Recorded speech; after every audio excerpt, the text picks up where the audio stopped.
Phone SIM किणवाक हेले एबे आधार card अनिवार्य किंतु बिना आधार कार्ड रे आपण गोटे भी सिम किनि पारिबे नाही।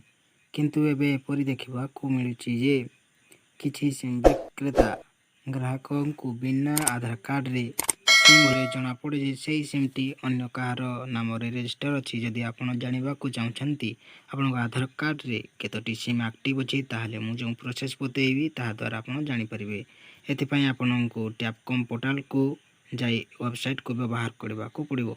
चलंतु यार व्यवहार विषय रे मु आपनको जणेबी।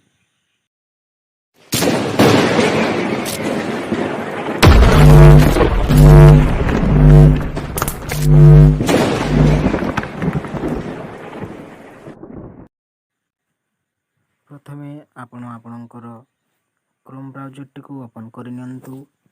ओपन करिनेला परे सर्च बार रे टाइप करंतु टैपकॉम पोर्टल।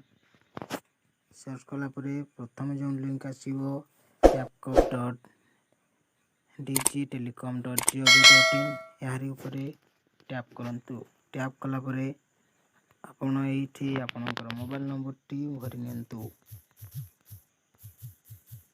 भरनेला परे आपणको मोबाइल रे ओटीपी जीवो से ओटीपी टी को एठी आपण भरि नियंतु।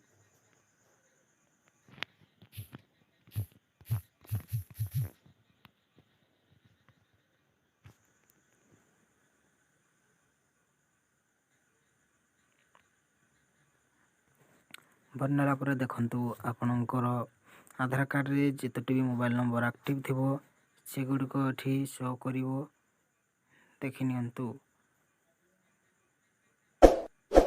धन्यवाद। चैनल रे नवा थिले चैनल को सब्सक्राइब करंतु। वीडियो भल लागिथिले वीडियो को लाइक शेयर और कमेंट करंतु। धन्यवाद। देखंतु एठी चाहिले आपण मध्ये आपणकर जो सिम को रिपोर्ट करबा को चाहिए करि परिबे और लॉग आउट करबा को चाहिए करि परिबे। धन्यवाद।